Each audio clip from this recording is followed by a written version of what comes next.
बच्चों, हम बात कर रहे थे कक्षा 6 की इतिहास पाठ्य पुस्तक के अध्याय संख्या 8 की, जिसके पहले भाग में हमने देखा कि किस प्रकार से कृषि व्यवस्था में लोहे के औजारों के द्वारा और सिंचाई की व्यवस्था के द्वारा विभिन्न प्रकार के परिवर्तन हमने देखे। वहीं बच्चों, इस परिवर्तन के द्वारा किस प्रकार से राजा के द्वारा कर संग्रहण में वृद्धि की गई और नगरों का जो विकास है वो उच्चतम स्तर पर किया गया। वहीं बच्चों, दूसरे भाग में हम बात करेंगे जो ये नगर हैं, इनकी कहानियों के बारे में, इनके जो विभिन्न प्रकार के यहाँ पर कार्य किए जा रहे हैं और जो यहाँ से अवशेष मिले हैं उनके बारे में। तो देखें बच्चों, नगर के बारे में विभिन्न प्रकार की जो कथाएं होती थी बच्चों, अब इन कथाओं में किस किस प्रकार के जो विवरण हैं वो दिए गए हैं। तो देखें बच्चों, जातक कथाएं।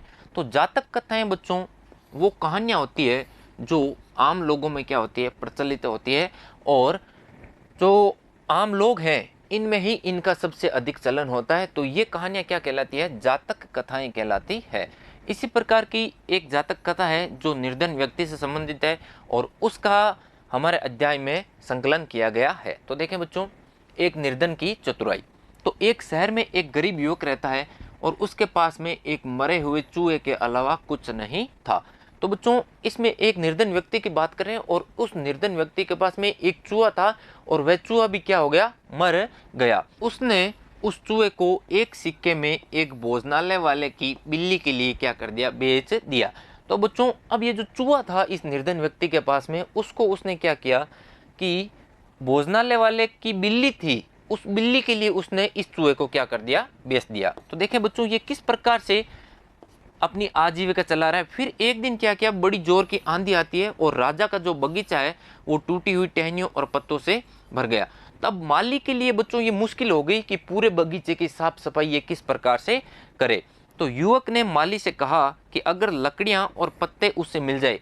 तो माली क्या किया बच्चों, इस निर्धन व्यक्ति से बात की कि आप इसकी क्या कर दो, सफाई कर दो। तो निर्धन व्यक्ति ने कहा कि जो सफाई में जो लकड़ियां और टहनियां मिलेगी वो आप यदि मेरे को दो तो मैं इस पूरे बगीचे की क्या कर दूं, सफाई कर दूं। तो वह बगीचे की सफाई कर सकता है और माली इसके लिए बच्चों क्या हो गया, तुरंत मान गया कि आप इसकी सफाई कर दीजिए और आपको जो टहनियां और पत्ते हैं वो मिल जाएंगे।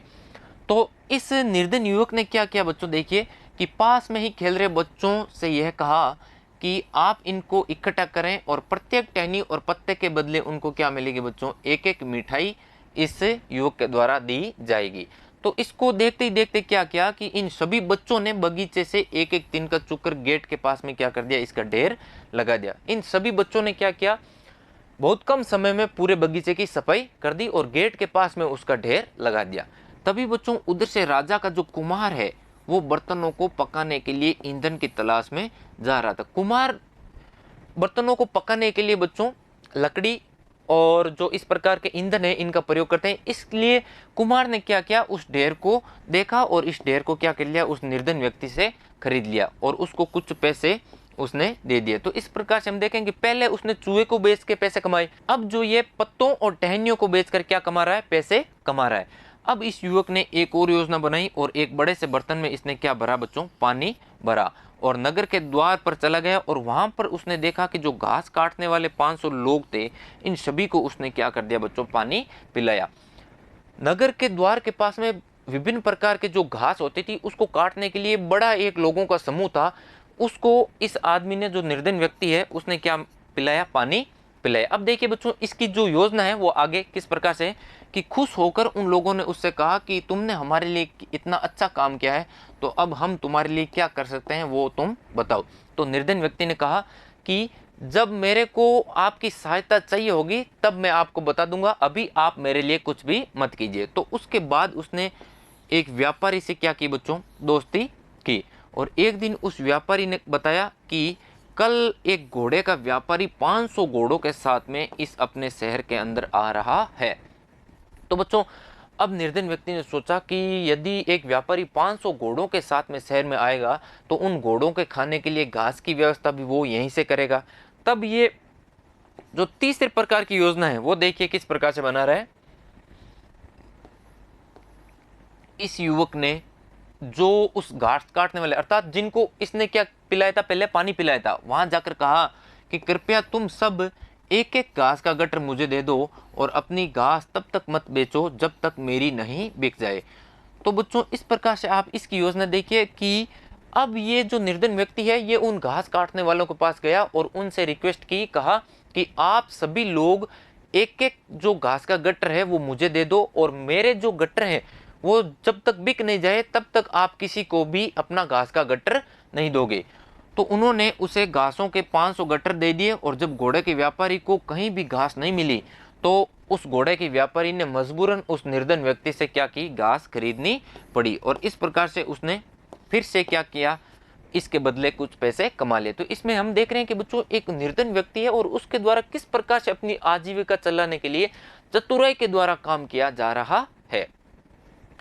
शहरों, गांवों या फिर जंगलों के जीवन से जुड़ी घटनाओं को जो मूर्तिकार होते हैं बच्चों वो बहुत ही कलात्मक ढंग से उकेरते हैं। अर्थात बच्चों जो मूर्तिकार और जो कला को उकेरने वाले जो लोग होते हैं वो क्या करते हैं कि जो अपने आसपास का माहौल होता है, आसपास का पर्यावरण होता है, उसको देख के ही उसको मूर्ति के रूप में उकेरने का प्रयास करते हैं। इन मूर्तियों को ऐसी इमारतों की रेलिंग, खंभों या प्रवेश द्वारों पर सजाया जाता था जहां लोग आते जाते थे और इन मूर्तियों को अधिक संख्या में लोग देख सके। यहाँ के अनेक शहरों में क्या मिले बच्चों, वलय कूप मिले। अब ये वलय कूप क्या होते हैं बच्चों, वलय कूप होते हैं बच्चों जो जल निकास की प्रणाली होती है उसमें प्रयोग में लिए जाते हैं। इनको क्या बोला जाता है, वलय कूप बोला जाता है। और इस प्रकार से ये क्या है, निर्मित किए गए हैं। आप देख रहे हैं बच्चों डायग्राम के अंतर्गत जो वलयाकार के अंतर्गत इनका निर्माण किया गया, इसलिए इनको क्या बोलते हैं बच्चों, वलय कूप बोलते हैं। ये वलय कूप गुसलखाने, नाली या फिर जो कूड़ेदान के लिए प्रयुक्त होते थे और ये प्राय लोगों के घरों में ही होते थे। तो जो ये नगर है वहाँ पर किस प्रकार से जल निकासी की व्यवस्था है देख रहे हैं। वहीं हमने देखा इसके जो पहले वाले भाग थे अर्थात जो हड़प्पा सभ्यता है वहाँ पे भी जल निकास की प्रणाली की व्यवस्था देखी थी। वो प्रणाली और ये प्रणाली थोड़ी सी क्या है, भिन्न है। इन शहरों में महलों, बाजार अथवा आम घरों के अवशेष हमें बहुत ही कम मिले क्योंकि बच्चों यहाँ पे जो इस समय के जो घर हैं वो क्या है, कच्चे घर हैं, इसलिए इनके अवशेष अपने को बहुत ही कम मिले। संभवतः लकड़ी, मिट्टी और कच्ची ईंटों या फिर छप्पर के ये घर बने थे, इसलिए लंबे समय तक ये टिक नहीं पाए, इसलिए आज इनके अवशेष हमें बहुत ही कम मात्रा में मिले हैं। प्राचीन शहरों के बारे में वहाँ पर जो नाविक और यात्री हैं उनके द्वारा जो यात्रा का वृत्तांत या यात्रा का जो विवरण लिखा जाता है उनसे इन शहरों की जो विशेषताएं हैं उनके बारे में हमें पता चलता है। अब एक कहानी है बच्चों बेरी गाजा, जिसका नाम है वर्तमान भरूच की कहानी। तो बच्चों ये बेरी गाजा या भरूच हमने देखा था मानचित्र में कि जो गुजरात राज्य है वहाँ पर क्या है, एक समुद्र के पास में खाड़ी नुमा जो तटीय भाग है वो क्या कहलाता है, भरूच या फिर बेरी गाजा कहलाता है। तो इसी क्षेत्र की ये कहानी है। देखिए बच्चों बेरी गाजा की संकरी जो खाड़ी है उसमें समुद्र से आने वाले जो जहाज हैं वहाँ पर नाव को चला पाना बहुत मुश्किल होता था, इसलिए जो यहाँ के जो स्थानीय नाविक होते थे वो कुशल होते थे, वो क्या करते थे इन नावों को अंदर तक ला सकते थे। बेरी गाजा में बच्चों क्या क्या, अब देखो कि जो वस्तुएं हैं वो किस प्रकार से, शराब, तांबा, टिन, शीशा, मूंगा, पुखराज, कपड़े, सोने और चांदी के सिक्कों का क्या होता था बच्चों, आयात होता था। तो बच्चों यहाँ पर एक मुख्य बात यह है कि बेरी गाजा के जो लोग हैं वो किन किन वस्तुओं का आयात करते हैं, इनकी अपने को क्या बनानी है, सूची बनानी है। वहीं बच्चों बात करें कि बेरी गाजा के लोग यहाँ से जो स्थानीय वस्तुएं हैं उनका कौन कौन सी वस्तुओं का निर्यात कर रहे हैं उनकी सूची भी अपने को बनानी है। हिमालय की जड़ी बूटियाँ, हाथी दांत, गोमद, कार्निलियन, सूती कपड़े, रेशम और जो इत्र है वो यहाँ से क्या की जाती थी, निर्यात की जाती थी। तो बच्चों ये वस्तुओं की सूची है और इसमें आप देख रहे हैं कि कुछ वस्तुएं जो यहाँ से आयात की जा रही है और कुछ वस्तुएं यहाँ से क्या की जा रही है, निर्यात की जा रही है, अर्थात दूसरे क्षेत्रों में यहाँ से भेजी जा रही है। राजा के लिए व्यापारी विशेष उपहार लाते थे और इनमें चांदी के बर्तन शामिल थे, गायक, किशोर, सुंदर औरतें और अच्छी शराब और उत्कृष्ट जो महीन कपड़े हैं वो इसमें शामिल थे। तो ये क्या है बच्चों, राजा के लिए व्यापारियों के द्वारा जो लाए गए क्या है, उपहार हैं। ये बेरी गाजा की कहानी है और इससे हमें पता चलता है कि इस समय के जो शहर है वहाँ पर किन किन वस्तुओं का आयात किया जाता था और यहाँ से किन तैयार वस्तुओं को दूसरे क्षेत्रों में भेजा जाता था, अर्थात निर्यात किया जाता था। अब देखें कि इन शहरों में जो चलने वाले जो सिक्के हैं वो किस प्रकार से निर्मित किए जा रहे हैं। क्या इन सिक्कों का कोई विशेष प्रकार से नाम होगा। पुरातत्वविदों को इस युग के क्या मिले बच्चों, हजारों सिक्के मिले हैं। सबसे पुराने हैं आहत सिक्के। ये बच्चों आप ध्यान रखें, सबसे महत्वपूर्ण है आहत सिक्के, जो लगभग 500 वर्ष तक ये चले थे। इनके नाम है आहत सिक्के। अब आहत इनके नाम क्यों पड़े वो देखें बच्चों, कि चांदी या फिर तांबे के सिक्कों पर विभिन्न आकृतियों को आहत अर्थात ठप्पा लगाया जाता कर बनाए जाने के कारण इन्हें आहत सिक्का कहा जाता है।